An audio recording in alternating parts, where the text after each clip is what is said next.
žaidžiamas žaidimas Oho, kurio metu du žaidėjai rodo 1, 2 arba 3 pirštus vienu kartu. Ir klausimas būtų toks, kiek yra galimų tų iškritusių pirštų suma, skaičius, kiek gali būti. Kitaip sakant, kiek įvairiausių variantų pas mus gaunasi metus 2 žaidėjams 1, 2, 3 pirštus. Tarkim, 1, paskui gali 2, ar ne? Pabandykime susirašyti tiesiog, kaip tai įsivaizduoti.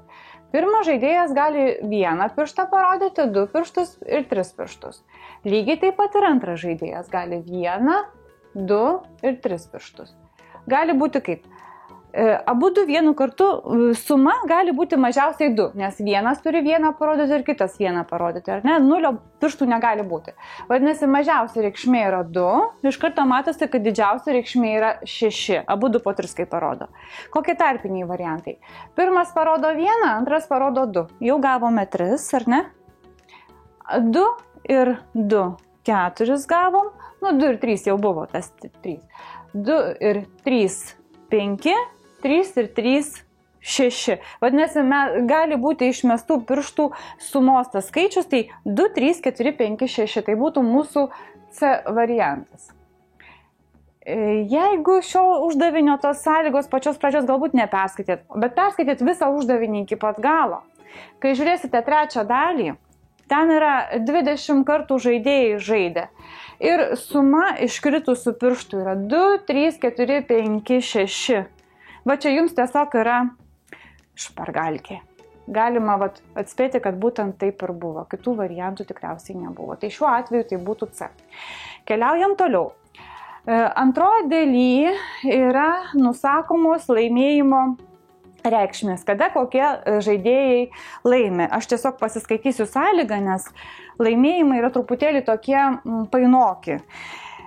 Pagal žaidimo taisyklės, jeigu abiejų žaidėjų parodytų pirštų skaičius yra vienodos, tai būna lygiosios.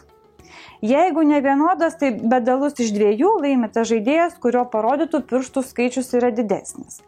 Yra nevienodas, bet nedalus iš 2, tai laimi tas žaidėjas, kurio parodytų pirštų skaičius yra mažesnis.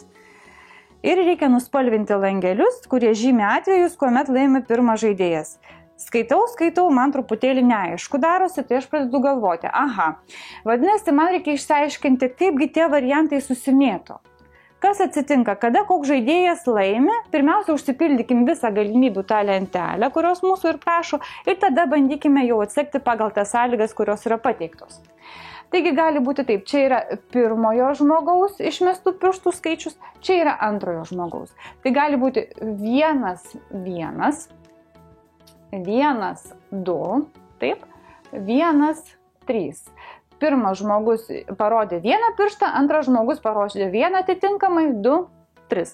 Užpildom visą lentelę. Bus 2, 1, 2, 2, 2, 3. Tada 3, 1, 3, 2, 3, 3. Mums reikia nuspalvinti tuos langelius, kada laimėjo pirmas žaidėjas. Lygiosios mūsų atveju netinka, vadinasi netiks 1, 1, 2, 2, 3, 3, nes pirmoji sąlygo yra pasakyta lygiosios tada, kai iškrenta vienodas pirštų skaičius. Toliau, yra nevienodas, bet dalus iš 2. Pasižiūrėkime, kiek mes turime variantų, kad būtų nevienodai parodyti pirštai, bet suma, pirštų suma, čia tikriausiai minty turėta pirštų suma, yra dali iš 2. Tai šitas atvejis, šitas atmetėm pačioje pradžioje, ar ne? Ir šitas atvejis, ir šitą irgi turime atmesti dėl to, kad čia yra abu vienodai. Dabar laimės, mums reikia pirmojo žaidėjo laimėjimas.